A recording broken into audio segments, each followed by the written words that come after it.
Hey everyone, welcome back to the channel. Today, we're diving deep into the mind-bending 2023 sci-fi thriller, Jump. If you're a fan of movies that keep you guessing until the very end, you're in for a treat. This film left audiences buzzing, and we're about to break down exactly what happened, piece by piece. So, grab your popcorn and let's get into it. The story introduces us to Dr. Aries Thorne, a brilliant but disgraced physicist. Years ago, he was on the brink of a revolutionary discovery, a device that could allow a person's consciousness to jump into a parallel universe version of themselves. But a lab accident, which resulted in the disappearance of his research partner, Lena shut down his project and ruined his career. Now Aries lives a quiet, isolated life, haunted by his past failures and the loss of Lena, whom he also loved. Things take a sharp turn when Aries starts experiencing strange glitches in his reality. A coffee mug he knows he left on the table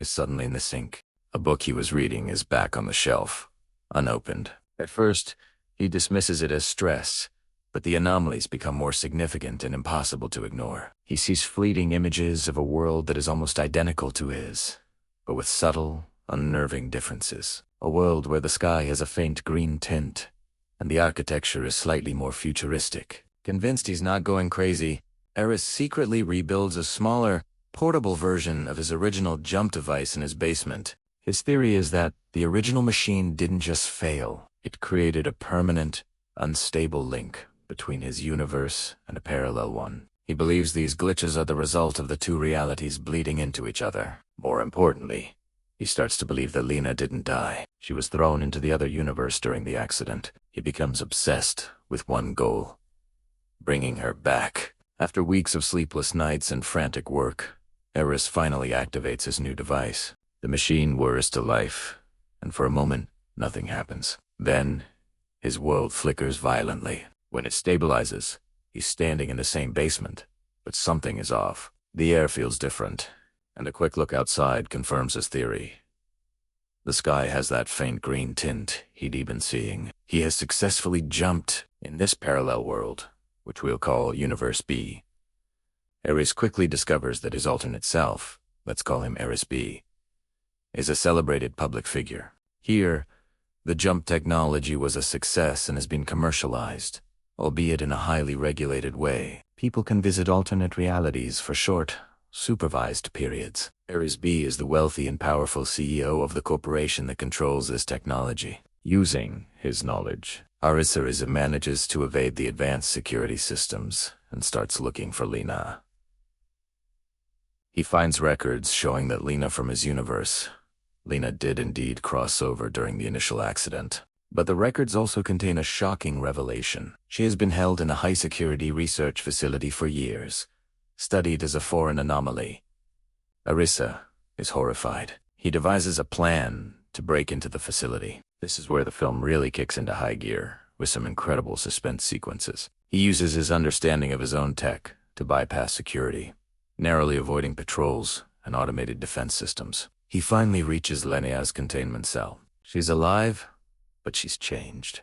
Years of isolation and being treated like a lab rat have left her traumatized and mistrustful. When she sees Aries, she doesn't react with joy, but with fear. She thinks he's just another version of the man who has kept her locked away. Aries B. He desperately tries to convince her he's the Aries she knew, the one from her home universe. He recounts shared memories, intimate details only the two of them could know. Slowly, painstakingly, he earns her trust.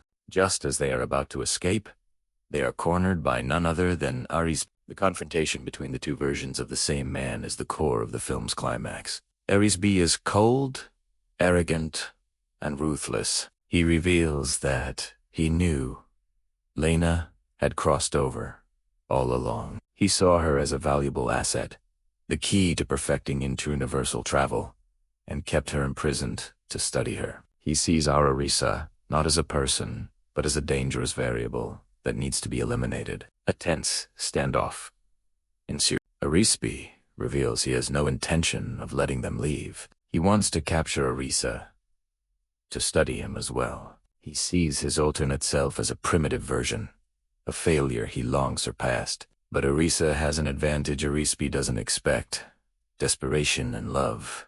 He's not fighting for power or knowledge. He's fighting for the person he loves. Using his portable jump device in a way Arispe's polished corporate tech isn't designed for, Arisa creates a localized reality distortion. This causes chaos in the facility, as objects and even people begin flickering between the two universes. In the confusion, Arisa and Lena make a break for it. They manage to fight their way back to Arispe's private lab, where the main portal technology is housed. Arispe is right on their tail. In a final, desperate move, Arisa recalibrates the main portal to return them specifically to their home universe.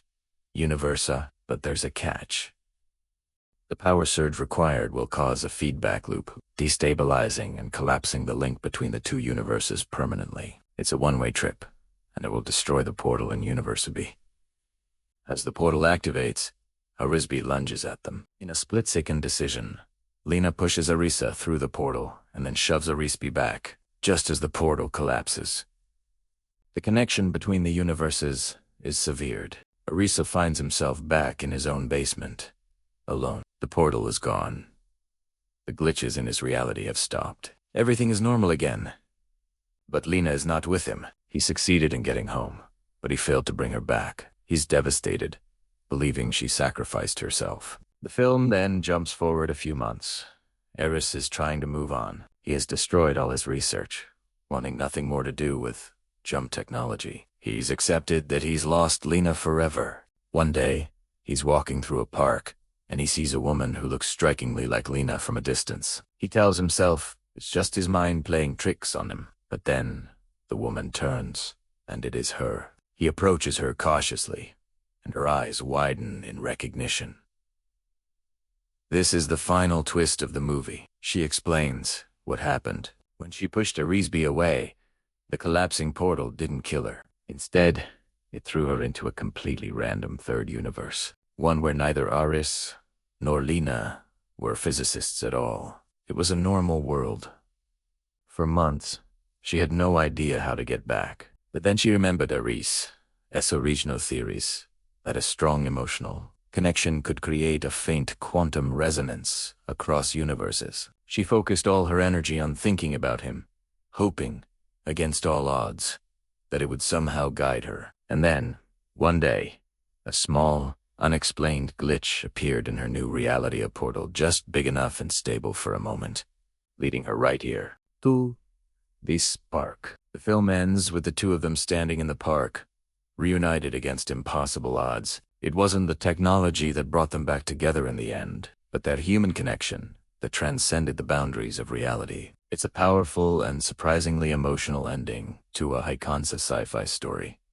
So, what did you guys think of Jump? Did that ending get you? It's a film that really makes you think about destiny, choice, and the power of love. Let me know your theories and favorite moments in the comments below.